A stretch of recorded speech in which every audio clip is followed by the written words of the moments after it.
did. Favorite movie. It's the scene where they're riding around on a bicycle. Yeah, happy. And it's Catherine somebody. I utterly fell in love with her at the age of about 8. Oh yeah, good taste. No, it's good. If nobody's seen Butch Cassidy and the Sundance Kid, it is an amazing. Are we live? We are live. Yeah. We are. Did you not know? I swear. My phone trying to get it recorded. I love the scene where he I think it's Redford and this old guy chucks a coin like 10 yards away and says, "Can you hit that?" And he says, "Can I move?" And Robert Redford just and the guy goes, "No, just shoot the goddamn coin," or something. And he aims and he tries to hit it, and he misses again. And then he says to the guy, "Can I move?" And then he jumps sideways, twists, and as he's moving, he shoots the coin up and up and up and up. And then he goes, "Yeah, I'm better when I move." He doesn't like standing still shooting. I love when they're on the side of the cliff. It's the best buddy movie ever. It's the best man buddy movie ever. It is. But do you remember they're on the side of the cliff and they're getting hunted by what's his name? The sheriff, relentless dude, and he's at the side of a cliff, and they're caught. There's no way out, and there's an enormous jump down to a really tiny gorge, and Butch is saying, "Come on, you got to jump," and Sundance saying, "I'm not jumping." He goes, "Why?" He goes, "I can't swim." And Butch spends about 20 seconds laughing at him. He goes, "Are you crazy?" He goes, "The fall will kill you." Yes, and it's his idea to make him jump off. And they both hold the belt. Yeah, that's right. As they go over, remember, there's the belt between them. And Brendan and I have just been to the island with Anna Heim-Bjorkman in just off Helsinki, and we thought of you because we went swimming. But when Connor and I went swimming, we on the very first morning we hadn't even put a toe in the water, and we just thought, right, we're going to do it. So we reenacted Butch Cassidy and the Sundance Kid. So we held hands in a macho kind of way, obviously. Yeah, I was flexing my muscles. And we just jumped into the water, not knowing whether it was going to be freezing or whether it was going to be Baltic warm. It wasn't that deep. No. It was perfect. It was deep. Yeah. How was the island, guys? Did you have fun? It was great. The good thing is I went out on the first morning and I found the sunny side of the island. And I thought this was absolutely great. And I just sort of I slowly went in. I said, my God, compared to what you guys had talked about, this was absolutely balmy warm. It was like somebody had peed in the water. It was that warm. It was me. It was just like it was Nick around the corner. The other side of the island. So literally I came out, dried off on the rock, had my thing, walked back over, and Nick was coming out of the water going he was on the lee side of the island. Yeah, you can't have getting the warm water. So you picked yourself a nice sheltered little bay where the water doesn't turn over. That's what you want. So he was freezing. I was really warm. And look, guys, I've also got to apologize for the massive error on film. We started talking about films. I was almost embarrassed by the Gene Hackman versus Gene Wilder sort of faux pas in your film review last week. Who made that mistake? Who? Me? Yeah. Gene Hackman. Okay, let me think. Gene Hackman. Gene Wilder. Gene Hackman's a tough, Charlie and the Chocolate Factory. Gene Wilder is Charlie and the Chocolate Factory. Yeah. Gene Hackman crazy. 1970s cop. He's like, he's in everything, but his French Connection was one of his best movies. Who's Gene? Anyway, Gene sorry Hackman. guys. Hang on, we who's really Gene do Hackman? apologize. French Connection. I highly recommend checking out the French Connection and the French Connection too. So good. True. An amazing car chase. Yeah, that's right. Yeah, it's awesome. That's Gene Hackman. See, there you go. No, I can't remember. The guy. I'm thinking Bullet with Steve McQueen. That's a handsome man. Have you ever seen that? Handsome man. Yes, I have. Absolutely love Steve McQueen. It's cool. He died in a car crash, actually, didn't he? He loved fast cars. No, didn't he die of? He died of mesothelioma because, as a kid, he blew out brake pads, and they had asbestos because they used to use asbestos. As brake liners, to slow the cars because it was a perfect material. Apart from the fact it killed people, and so he used to blow these things out. And so for a summer, he was breathing in asbestos, and that's what killed him. He died at what, 40? Steve McQueen. Okay. Right. You're thinking of Mark Look, Bolan. I'm going to call this to order. We have got so much to. Are we going cover to talk tonight. about kidneys? Yeah. We We've are, got by the loads of way. people saying, "I'm so pleased to be here to learn about kidney disease, not about blowing out asbestos breaks." Kidneys? Don't- Kidneys? Don't blow out asbestos breaks from your Yes, brake not pads, guys. That is a very important health lesson, actually. Indeed. We are the Raw Pet Medics, and this here is Dr. Conor Brady, and this here is my good friend, Dr. Brendan Clark, and we do this every week at 7 p.m. and we are on Patreon, and we're going to do another 10 minutes after this at 7:45 if I can rein the boys in. And we're going to do 10 minutes because we love our Patreon people and we like to give them a little extra on the side. And we are also on all sorts of podcasts. Every podcast you can think of, we are there. We can come with you when you walk the dogs or paint the walls or cut the grass. We can be there with you, and that's rather a comforting way to think about things, I'm sure. Yeah, absolutely. Take us when you walk the dogs, please. Yeah, and then we will whisper softly in your ears. Dulcet tones in your ears. Dulcet tones, indeed. So, boys, kidney disease. What do you reckon? Bummer. What you got? Yeah, it's a bit of a downer, isn't it? You get that horrible diagnosis, and they just say, "Yeah, it's downhill from here." Well, let's just stop right there. Hold your rocking horses. Don't panic is the first thing. Because I think we've got to start talking about first things first. Too many people go based on this. Okay. And, we've talked about blood tests in the past. And I think, yes, blood tests are really important when it comes to the actual diagnosis. But if there's one thing I'll say to you all, please make sure it's a starved sample. That's no food for 12 hours before you get the sample taken. If they've taken it and they've come back to you and they said, "Oh my God, they're all up through the roof, we've got a problem here," just take the time, say, "Okay, I fed my dog. Sorry, maybe I need to starve my dog before we take the next test." Okay. That's really important. So that's rule number one. Every single time you do it, so it's consistent. Yeah. Yes. At the same time in the morning, maybe it's like 10 o'clock to 4 o'clock in the afternoon. Would that make much of a difference? Yeah. If you're repeating the tests? Yeah. So, absolutely. Standardization was morning sample. Yeah. Okay. So when we do this normal distribution curve, we've talked about this if you look back at our blood test one, but let's do it briefly. Normal distribution curves like a bell-shaped curve, but it's based on some main factors that you've got to think about.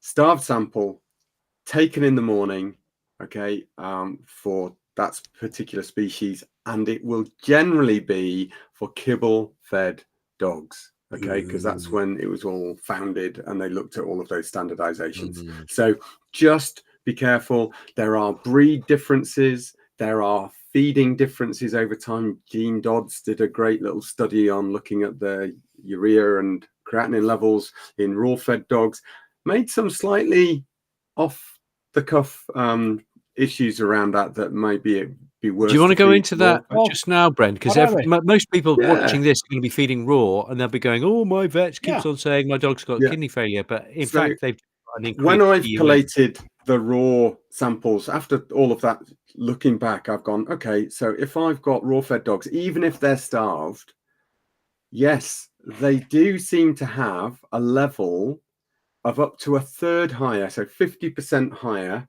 okay, from the total levels, seems to be acceptable without there being any evidence of disease, chronic deterioration, other markers that you would expect, like the calcium phosphorus to be out, or the looking at the SDMA we'll talk about in a moment, because Connor's got a little bee in his bonnet about that one.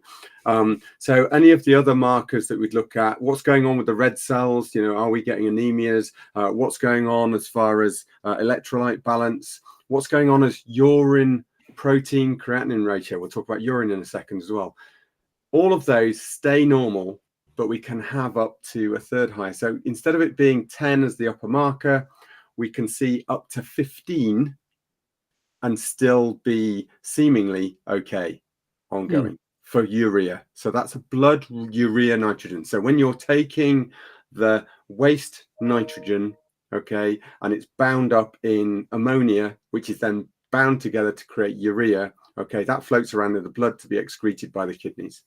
Now, when they're raw fed, my experience has been it can be up to that level, and then still be okay. Blood urea nitrogen, sometimes called urea on the blood test, can be higher, guys. That's about it. And the creatinine can be a wee bit higher as well because the kidneys are working a wee bit harder, but they're happy. Okay. So what we're saying is the normal raw fed dog can have slightly elevated renal figures, creatinine, BUN, relative to the poor dogs feeding kibble. It's as simple as that. Okay. So if you are feeding a raw diet and your dog is otherwise well, then I think having a little chat with a raw feeding vet is a good idea, or even just question with your vet to say, my dog's on raw. I've heard something about they may have slightly higher figures and be perfectly healthy. So I think that's really important. I think we should share the gene DODS. I'm going to find it now and I'll share it on the Facebook page so people have it, because I think most conventional vets won't be ready for this conversation. They won't have heard this before. They'll see the 30% increase in creatinine and bun, and they'll go, it looks like your dog is approaching early stage kidney disease.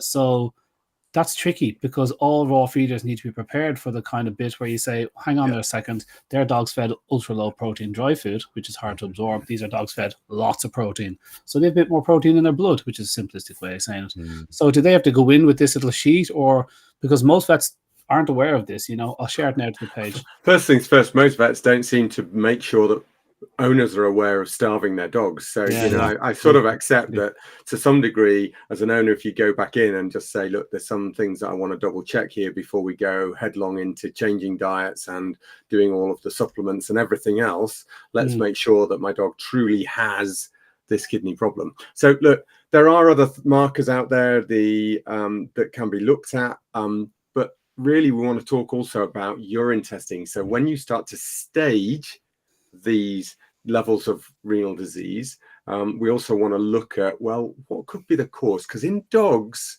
there are a few things that can cause acute renal crisis. So most people will go, oh my God, this is it. That's the end. It's on a downward spiral because they've got kidney disease, because they think of chronic kidney disease, CKD. And they're thinking that they're already in those end stages. Well, actually, there are lots of stages before that. And one of the most critical bits is whether they've picked up a kidney infection and that's impairing the issue, or whether they've got, therefore dental disease that needs to be addressed. And then all of a sudden the vets are saying, well, we're not going to operate. Your dog's got kidney disease. We're not going to deal anything with the teeth. But actually, once you deal with the teeth and get rid of the infection, the kidneys suddenly make a miraculous recovery. So that's, cutting down inflammation. So think about that. And the other things are around blood pressure. So check, what's going on with their other diseases that could cause high blood pressure, etc. And that leads us on to a load of hormonal problems. Let's not mistake things like problems with Cushing's disease. That's an excessive body steroid, alongside then, even getting into some of the other immune-mediated diseases like thyroid, problems with the liver, etc. Okay, so look. Gets complex. Let's simplify again. Let's simplify it. Caroline Crosby very, very wisely says, what are the symptoms? Okay, so I'm going to jump in the shallow end before we swim out to the deep end. And the symptoms of chronic kidney disease is various things, but I would say mainly it's like dog not quite right and increased thirst. Now, if the dog is drinking outside and you don't notice they're drinking more, what you may notice is they're peeing more, because if you drink more, you're going to pee more. Okay, so those would be two of the big ones. You may find you've got somebody who you can't really see, they're just going off their food a little bit. So a general profile to look at liver and kidney health, and they haven't got anemia or infection or anything like that, is very, very useful. But as you say, Caroline, increased drinking, increased peeing would be the number one. Increased peeing could be that they've got cystitis and what have you. So if you take a sample to the vet for analysis, that's a very, very good idea. So there you go. That's where we start with this stuff, and then we move on to a urine test, and then maybe a blood test, and then we go further from there. I think there's lots of low hanging fruit. I think that like a single blood test is like a moment in time in these dogs' lives, and anything could have happened in the 24, 48 hours, before that blood test was taken. So like, what of the dog that ate something funny, took a worming tablet, didn't have a drink of water in the 12 hours before the test? I mean, a lot of things can throw that test out. I'm assuming that a second test, one test is a good marker to see if there's any smoke alarms, and a second test to verify. What can throw the kidney readings out that is relatively benign? Well, dehydration. Dehydration, high blood pressure. Consuming something that's taken up their blood pressure and it's impaired their kidney function. So if they've managed to snaffle somebody's medication, something along those lines, just be aware of all of those things that could happen. But I think, to be fair, the point is that the blood markers are a warning, but then you should be looking at the rest of the biochemistry, as I alluded to, with the calcium phosphorus ratio, looking at, is that 2 to 1? Is the what's going on with the electrolyte balance? What's happening with the sodium potassium levels? All of this comes into understanding what's happening. If you can even look at bicarbonate levels and look at, is there an acidosis or alkalosis? That will give you indicators if the kidneys are functioning or not. But then, so a simpler option is to say, well, okay, if this truly is kidney disease, what's going on with the urine? And we alluded to, there is a test for looking at the protein within the urine. It's more specifically, the papers show that actually that should be microalbumin tested, which is looking at specific protein. But most of the strips, and I've already seen that Caroline has some strips at home like this, okay, with little colors on. Yeah. And they are strictly timed. Okay, so there is a timing in seconds below each of the markers, so in seconds, as to when you should read it. And you literally don't ask your dog to pee on the stick. Okay, literally, please, because they won't. Collect it in a ladle or something like that, and then grab the dog and squeeze him, and then we'll come out. Don't do this at home. Don't do that.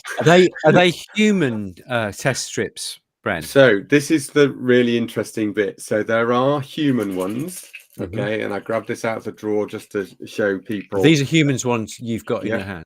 Yeah, all right. So these can be bought off Amazon. This is what somebody politely returned to me. Okay, £8 last time. Okay. Yeah. There are veterinary ones, okay, that say that they are specific for veterinary. And then obviously they'll go, so don't accidentally buy the ones which are for vet machines, which you can get on Amazon. But all of a sudden you need the machine to read them because there's absolutely no key. Which will cost you 50 grand. Yeah, well, not quite 50 grand, but a couple of thousand. Okay. Yeah. Okay. But so look at the urine. If there's urine, shows that there's blood, that there's protein through the roof, that it's really quite strong concentrated urine, it's far less likely that that's a renal disease, and far more likely that all of the symptoms you've been seeing are down to a kidney infection. Okay, and you've got consequences of the kidneys not functioning correctly because you've got a urinary tract infection going on. So be aware of that. And then there's loads of other different tests that need looking at. So in dogs, I would say one of the key things that causes renal impairment is a kidney or a urinary tract infection, first and foremost.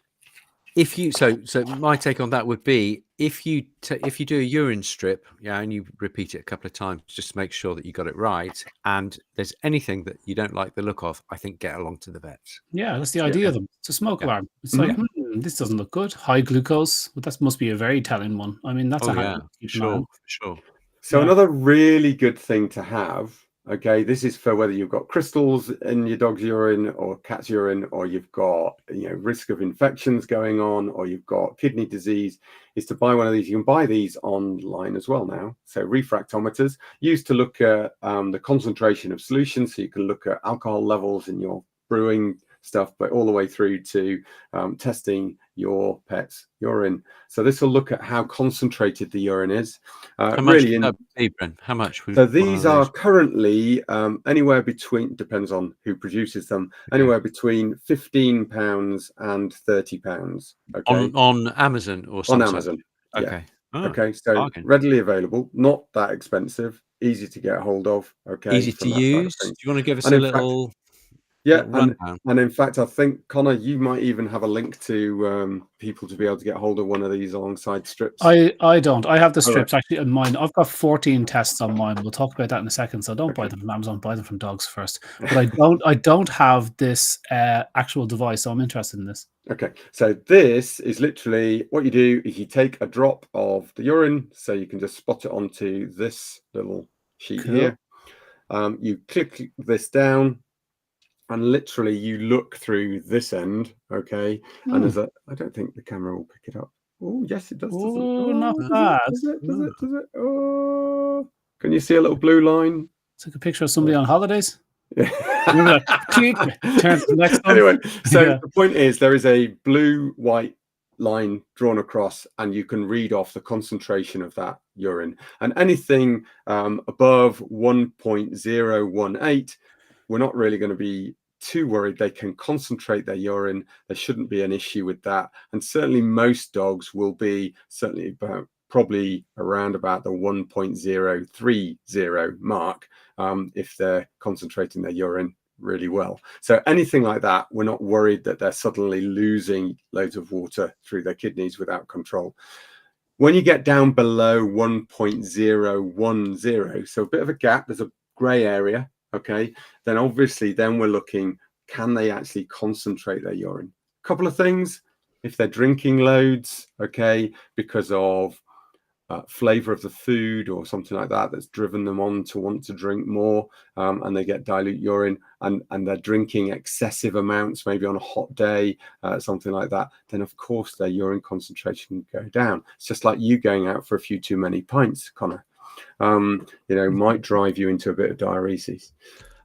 So do be aware there are other things. So look at it as a whole picture, a whole landscape. Don't just see the one point of this is urine concentration, the other point of that there's a little bit of protein in the urine. Okay, look at it as the whole picture alongside that blood test. Yeah, it's taking a little control, isn't it? It's like, nobody's saying this is going to replace having to chat with your vets. Obviously you're seeing these symptoms and you get but what it is a handy early warning sign, because the idea of waiting for a blood test to let you know you've got early stage kidney disease, as we'll talk about STMA in a while, but like 50% of your kidney function needs to be gone for bun and creatinine to start rising in your blood, they say.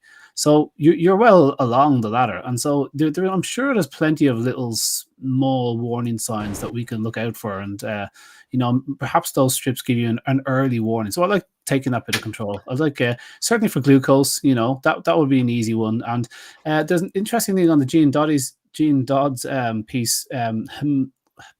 Pack cell volume was 10% higher in raw fed dogs as well. So more red blood cells in the blood. Is that just an effect of eating lots of heme iron and you're just like making the good stuff?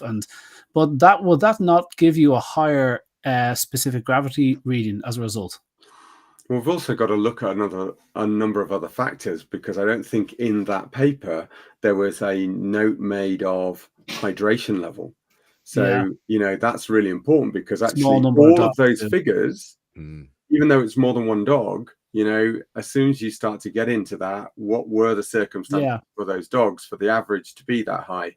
Was this a test that was taken in the summertime? And they drew bloods on all of those? Were those dogs restricted from not just food, but also water prior to those tests for 12 hours? Because you have to look at if any of those parameters are high across the board. So when you look at the albumin level within the blood, if that's also high, that's unusual for a renal patient. It's more significant that you've got a dehydration. And then you've got to factor all of the other chemicals in the blood that may be high because of dehydration, including the cell counts. Okay. So talk to your vet. If in doubt, talk to your vet. Yeah. Don't try this at home. guys. Yeah, absolutely. Yeah, for sure. Great. Like, what's the microalbumin? What's wrong with the total protein bit and the microalbumin? Can you talk to me about that? What's the difference in those two protein readings? Okay. So protein is found in all of your cells, okay, but actually also all bacteria as well. So if you've got blood into the urine, if you've got cell debris because you've got cystitis going on, even if you've got a free catch sample and that dog has passed urine past the prostate and down the urethra for a male dog, or actually through the urethra and bypassing the vagina, and there's mucus production going on in that vagina, then all of that can add to overall protein levels alongside bacteria. So a total protein by free catch sample can be misleading. And this is where your vet may end up passing a catheter to get a catheterized sample, or even using a fine needle to aspirate the bladder to get a urine sample direct from the bladder. Okay. So the differential then is actually if you can find microalbumin, so looking at just the albumin on its own and no other types of protein, that differentiates that's coming from the glomeruli, the filtration beds in the kidneys, down to the urine that's in the bladder, rather than it coming from other sources. Cool. I like it. What about microalbumin? So why is that more effective? So it generally looks at this if you've got a protein losing nephropathy. So the microalbumin is really just albumin. Okay, it is looking at just that protein loss through the albumin levels. Okay, cool. Now, Connor, you were looking at SDMA, which is a test that came out maybe 4 years ago. Yeah, I haven't had a deep dive on this, so I'm looking to speak anything except off the notes of what this lady posted. I put it up on the Facebook page there. I also put up Jean Dodds' work as well in the last two posts. So that's up on the Facebook page. But this vet is on VetSpace, and they were just highlighting a couple of issues with this test, this SDMA test. It's a new addition to the whole blood parameters. And what I never realized was that some of these tests are patented. So that was interesting. That was new to me. I kind of just thought all labs could perform whatever test if they had the bits and pieces and the doodads and the doohickeys, which is, that's very technical. Yeah. But it turns out, no, if you are doing an SDMA test, which is always on the blood readings now, that is a test that is owned by IDEXX, a big US company that do a lot of veterinary stuff. IDEXX Labs, isn't it? Laboratories. I mean, they do. Across the world. They do lots. They do the software. They do all sorts of things. Yeah, so, hardware within the practices. They also do a lot of tests. So the majority of stuff was based around originally their external laboratory testing areas across America, across the UK, across Europe now. So pretty much enormous. Oh, I want to see how much they're earning. I'm going to check that later. So this vet had some good points to make, and they just said, what's the story with the SDMA test? Like, what's the science behind it? And as soon as somebody asks that question, you always feel a little bit silly because you kind of go, oh, I should have asked that ages ago. Not that, hey, listen, I don't know anything about SDMA tests. I'm just looking at it, assuming it's useful. And as soon as somebody asks that, you kind of know that they've already had a look and they haven't found much. And in this case, they say that the whole point of the SDMA test is early detection, because you need to have lost quite a chunk of your kidney function before the bloods will start to pick it up, bone and creatinine. So there needs to be a big traffic jam there before the bloods will show it. And so they want something a little bit earlier to detect it. Would it be handy? Because, you want to avoid it as early as possible. Early detection of cancer is better than, that's a little bit on. So that was their main selling point. But this key line here, but no independent research has ever confirmed it. I was like, ooh. So that was a telling claim.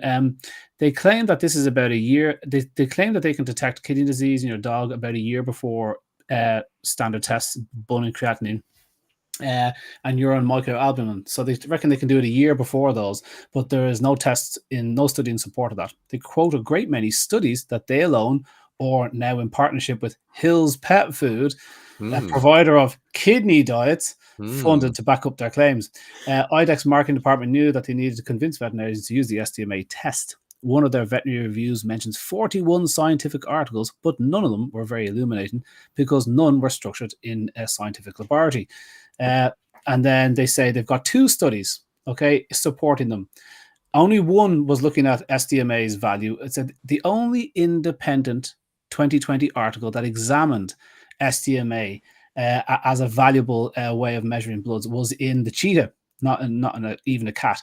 And cheetahs are apparently more likely to develop kidney disease than your standard cats, domestic cats, which is surprising.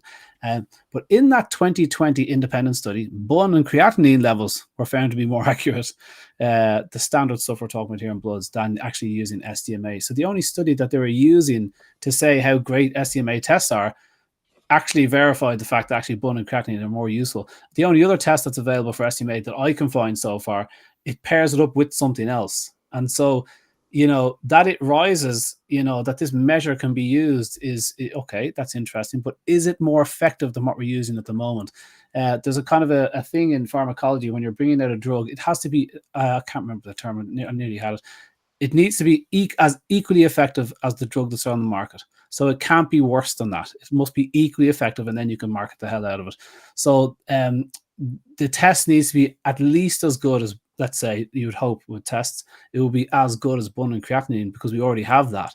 And so otherwise you wouldn't need this patented test. So every time you do a blood panel, that SDMA test is there. That's a patented test. You've paid for it. But is it actually any more useful than bun and creatinine? This vet is saying, well, there's no evidence to say it is. So that's interesting. I just thought, I didn't even know you could patent tests. So it just goes to show, when you look at this blood panel, you just pay for everything. It's part of this whole kit that the vet sends off the bloods and you pay for it and it comes back. But I don't think you can actually say, I won't have the SDMA, thanks. It's kind of like saying, picking and choosing your vaccines. It's not easy to do, so that's really interesting there, Conrad. We've got Mary Burke here, who's in the States by the looks of things, who says, I'm a long-term med tech, a medical technician, and she says she puts no stock in the SDMA. It's not kidney specific, says she. The article does go into that actually, and says there's ADMA and SDMA, and the confusion between the two, and it not being so. Mary knows what she's talking about. There you go, Mary for president. So I'm just going to put this is just the wonderful thing about science, and that is so. Just to point out, so the one on the left is looking at creatinine level, I believe, and the one in the middle. So the left one is normal. The right one is in kidney disease. CKD in dogs. This is specifically in dogs, and this is a 2020 study. So this is one that's maybe not been spotted. And that's so this is in the Veterinary Journal of Science, I think it is, something like that. And so the middle one is SDMA. So the one on the left, the black line, is normal. The one on the right is in CKD. You can see that there's a slightly higher. So that block is higher than the normal. The one on the very right, they were comparing another one, which is cysteine C compound, which is, again, another marker that is not currently used in looking, but again, differentiated CKD from normal patients, a little bit less able to see the rise in the block that's there above normal. So that's why they possibly used SDMA. So it's interesting when you start to search all of these studies and listen to what's put out there on social media, and that there's only limited studies and some of them aren't specific, etc. There is always more science out there to be looking at, and it's really hard to gather every little jot. With those bars that we're looking at there, see the little line with the top on it, looks like a T sticking off the bar chart. They're standard errors, error bars, so they're very wide. So if you were to compare across those three, you would say there's a hell of a lot of overlap there because the standard error bars are so wide. So but if you look at the normals, if you look at the normal standard error bars, they're not that wide at all. Yeah, the normals are okay. Yeah. If you look at the disease ones, yes, you could come down into normal with a SDMA, but generally they do go up quite high. For those. Yeah, it'd be interesting to see where this. When was this article written? Just to see if the. That was 2020. June 2020. Yeah, this lady wrote this in 2023. So I'm going to find. Look, this is an enormous article, so I just picked off the top half of it, and I'll read down through it. So that's interesting. Yeah, but you would. Do you know how many dogs were in that study, Bren? Did it say? And were they randomized to the healthy and the CKD side of things? I'm really suspicious of trials. Me too. The last I'm like, 4 I'm years. going to pull this apart. Well, this is just looking at patients that are sick and patients that aren't. Okay, I'm guessing in 49 dogs in the study. Yeah, but how they parcel them out then is look, it's interesting. I think, like, I do hope that there's more studies on it, and I do hope this is something to it. But even if there's just like one trial or two, I'm kind of thinking, oh, that's not a whole lot, really. Like, I want a lot. It's like, where? Well, I'd hope that IDEXX did a hell of a lot more than that. Yeah, well, see, the thing is, they've got access to the laboratories and all the bloods of all the dogs in the world. And if I was bringing out a patented drug and I was IDEXX, I would use 10,000 dogs in my test and go, check it out. This is what it says. You don't need to limit yourself to small RCTs, randomized controlled trials, which this isn't. You would have such access. Like dry pet food companies, Mars owns 50,000 veterinary health professionals. They can just churn out a study on dry fed dogs. Look how healthy they are when we feed them this product. It's no problem. They own Antech. They own all the laboratories. So I think when a company like IDEXX is bringing out something, the onus is on them to produce just an enormous, plethora of data that you go, whew, that's convincing. Hard to argue with that. But then when you come out and you go, well, we tested 7 dogs. What they could have done is tested 7 dogs 20 times, and then they produced the most valuable study and they published that one. So I want more. I want it to be so solid that you look at the study and go, oh, that's so cool. Especially if it's a huge company. Like if RPM come out with a study, forgive us if we only use 10 dogs, because every dog's costing you 10 grand to house for 3 months. So it's different. The onus is more when you're a big, huge multinational making billions, So who knows? Who knows? A bit of smoke there, but hopefully it's useful. It's very interesting. Vicky has come on. Vicky is an epidemiologist who actually I think we should get on. Vicky on. She's the we boss. should absolutely get her on. Vicky, please come on and talk about anything. Poindexter and Maximus. What looks like a good study. Yeah, give us some examples of good studies and maybe some bad studies, because my confidence in many studies is sorely shaken. So Vicky Adams, if you would like to come on and talk to us about the quality of studies in veterinary medicine, that would be a really, really good show, methinks. Vicky just corrected me there. She says they're not actually standard error box on a box and whisker plot. I don't know what a box and whisker plot is. I don't know. I'm just nodding politely and hoping this passes. I think they are. So she's talking about the points are potential outliers. Yeah. Okay. Yeah, cool. Vicky's good. Vicky's actually running the study. We're doing a study at the moment. I say we. Vicky's doing it, but I definitely helped raise the money for it, and we're looking at kind of retrospectively looking back in a veterinary clinic. And we're looking back to see why these vets. It's not a secret. And we're looking back to see what is the implication of feeding dry and raw to dogs over a year or two. On many ways you can look at that. So it's very interesting. So Vicky is doing that. She'd be great to come on for talking about dirty science. I like her saying, we were sitting around the table the other night, and she said, this is a classic example of what the abstract doth bestow, the methods and results doth take away. In other words, abstracts can really say, look what we found. It's this amazing thing. It's a lion. And then you look at the methods and results. It's like, meow, little kitten. It's like, it's bullshit, isn't it? It's not very, it didn't say that at all. You didn't find, but they can make the abstract sound amazing, because often most people just read the abstract. I'm as guilty as everybody else. You kind of fall for it. But when you tease through the methods and results, only certain people can do that. People like Vicky, they love that wags their tail. Gotta bring Vicky on. She'd be very good for that. Yeah. Okay, so we've talked briefly about symptoms. We talked about thirst. We've talked. Did we mention about quantities that dogs? Because with raw-fed dogs, we often see dogs go down in their thirst because they're just on a moist food. And actually, it was really interesting for somebody who came into me the other day saying, my dog's really, really thirsty. And I said, well, what do you mean? Well, she drinks from the bowl a lot. And I was like, okay, so are we talking that she visits the bowl a lot? How much do you think she drinks? oh, she drinks probably about a pint a day. And I said, okay, well, that's not a lot for a 25 kilo dog in the grand scheme of things, you know, but she's raw fed. I said, even if we took 60% of the diet as water and added a pint, so 500 mils roughly, just for those people that are in Europe and wondering what a pint is. And you add those together, that's still not, if we're looking 150 mils per kilo per day, that becomes a polydipsia, polyuria case. And literally, you know, standard amounts of good sort of hydration should relate to about 50 mils per kilo per day intake. So, you know, if you're wondering, is my dog drinking a lot?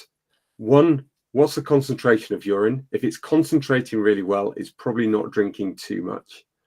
And if you work out the number of mils that it's drinking per kilo and it's less than that 150 mils, it probably isn't diseased to that degree of, you know, renal failure or liver issues or Cushing's or anything along those lines, or diabetes. So do have a little look at what the total quantity is. And remember, again, if you weigh the overall amount of food you're giving, roughly allocate 60% of that to water. It's only rough because there's different meats and things like that will have different proportions, especially if there's lots of bone material in there. But roughly 60% of that to water, you can gauge an overall daily intake of moisture. And I would say also look at change.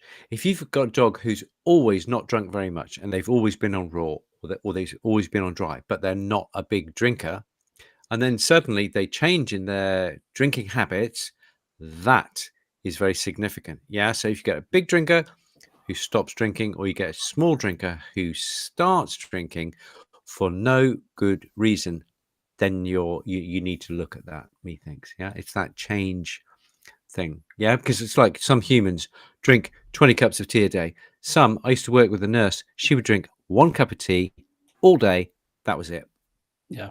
Yeah. And so everybody has a different kind of metabolic. We're nearly there at 1945 here. Okay. So we've got 2 more things that we have to cover, and we'll move one of them to Patreon. But we've got diet and we've got supplements. So we've done our talk on kidney disease before, but if I was to tell you what I would do as a non-vet, if I saw bloods that were high in protein, for example, that's always the typical one, bone and creatinine are creeping up, and it's like, what do I do? And I was like, okay, don't panic. You know, I would come on Hill Science Diet. No. Yeah.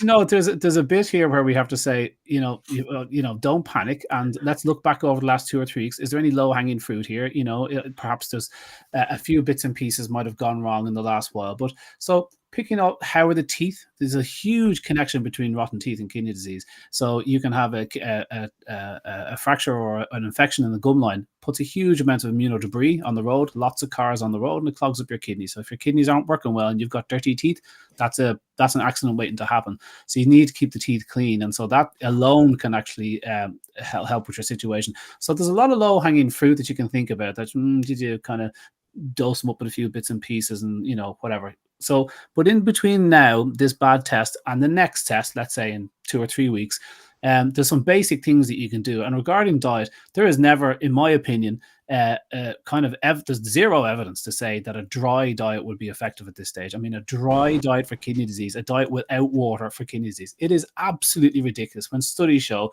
cats with kidney disease do better with hydrated diets. I mean, as if we needed that study, but it exists. And so dry kidney disease diets for cats should be taken off the shelf immediately, because there isn't a study saying dry is actually better than a wet diet, you know. So why aren't they off anyway? So my advice would be, if the protein was climbing up little bit, I would actually reduce the protein in the food a little bit, purely because I want to get a good second reading. So I'm going to get your opinion on this, lads. What I would say is, and if the readings aren't too high, I'm not going mad here, but I'm going to say, you know, instead of raw dog food, which is 80-10-10, all meat, you know, meat, protein and fat, instead of it being 100% of the diet, I'm going to drop it down to about 75% of the diet, 2/3 of the diet, and I'm going to pop in a little bit of plant filler. Okay, how do you guys feel about that? Popping in a little bit slow to digest carbs, a bit of greens because it's got that B complex, which we know the kidneys are need. We'll talk about the supplements later. So what about that? Just to have a nice, simple, plain, hydrated diet to get the dog to a second kidney, because I want to see that the readings aren't still going up, which would be more worrying. I want to see them plateau or decrease. Gives the person a bit of confidence, and then we can start building on that and upping the protein again. Where are you on the diet? Let's do it in Patreon. Oh no!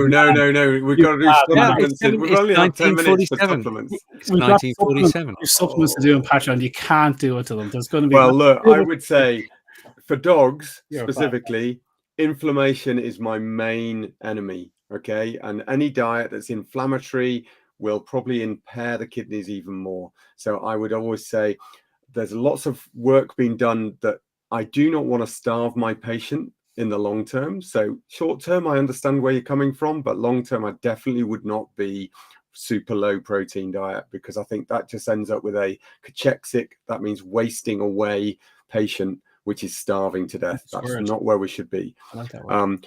And I think reducing the inflammation, and we can do that with the various fats, etc. Giving them quality protein is actually what the studies show, so that they can actually utilize those without breaking off the ammonia end of the protein and then creating more waste. So anything that creates a horrible protein that they can't really assimilate, and that they can only use in excess for energy, that energy release for protein metabolism is by cutting off the ammonia group. That is increasing the waste. That leads to your high BUN. Okay. That's what you get from kibble, because it's not good quality protein and it's been ultra processed. Yeah. But in a raw fed dog, guys, I should have probably stipulated. In a raw fed dog, I tend not to. However, if you drop the protein and increase the veggies, you're doing actually two things. So if you get an improvement, you don't know whether that's a kind of prebiotic effect because of the veggies, or whether it's a beneficial effect because you've dropped the protein and fat. Okay, so because you're doing the classic two things, it's very difficult in nutrition to change one thing. So I would say I generally don't with stage 1 and stage 2. I might go a wee bit with stage 3, and I would with stage 4, which is where the staging is very useful. But because the staging is sponsored by the companies that produce Forticor and all these drugs for renal disease, I'm very wary of the whole staging. So if you see bun and creatinine climbing in a raw fed dog, like where does your mind go to that you go, okay, what's going on here? Yeah, it definitely goes. Yeah. What's going on with the inflammation? What's going on with infection? Yeah. Is there other causes? How many cars can you take off the road, really? So I always think about it as like a big 6-lane motorway. So if the traffic is piling up, it's like there's so much low hanging fruit that you can definitely. I agree with that. I kind of thought to help further, I thought I'd just take an edge off and take some of the protein off as well. But now I suppose you're doing 2 or 3 different things at the same time then. So you're kind of hoping that if my steps of reducing inflammation and tweaking all that kind of stuff, let's hope that actually fixes it. And then your dog can stay on a full natural biologically appropriate diet. So but there are 1,000 things that you can do for dogs with kidney disease. I mean, we're talking omega-3 is massively important. B complex is massively important. Vitamin E is massive. Coenzyme Q10 and vitamin C. Yeah. Oh, come on! Now, Nick, I'm going to call a halt because we should be doing the supplements over on Patreon. If you want to know about supplements, phosphate binding, all of the rest, let's do that over on Patreon. It's been great to catch loads of you guys that have been interested in this subject. I hope you've enjoyed tonight. If so, please do like and follow us. Okay, just increase those numbers, and do join us over on Patreon. And do like us on YouTube. Very important. Smash that like button. Absolutely. And follow us on YouTube, please, guys. Really important. Absolutely. Wonderful. Thanks, guys. And Ethan, we record it, so you haven't missed it. Yeah, always recorded. You should be able to find us. And new projects coming. We're going to talk about that soon. Okay, so because they'll force Connor to actually make a change in what's happening with our Patreon and oh yes. coming off the back of the 2 worst weeks. It's like, oh please, tonight having a beer. I'm gonna We'll get him, guys. Eventually, he will be on side. He will get this project done. Anyway, okay, no, I'll do it next one. No, guys, we have a spare ticket for Ruby's gig. Oh no! We have a spare ticket in San Diego, and it's the wrong end of things because should have done it at the start. Okay, so it's the Feed Reel Summit, and it's the first weekend in, I can't see my diary, first weekend in October in San Diego.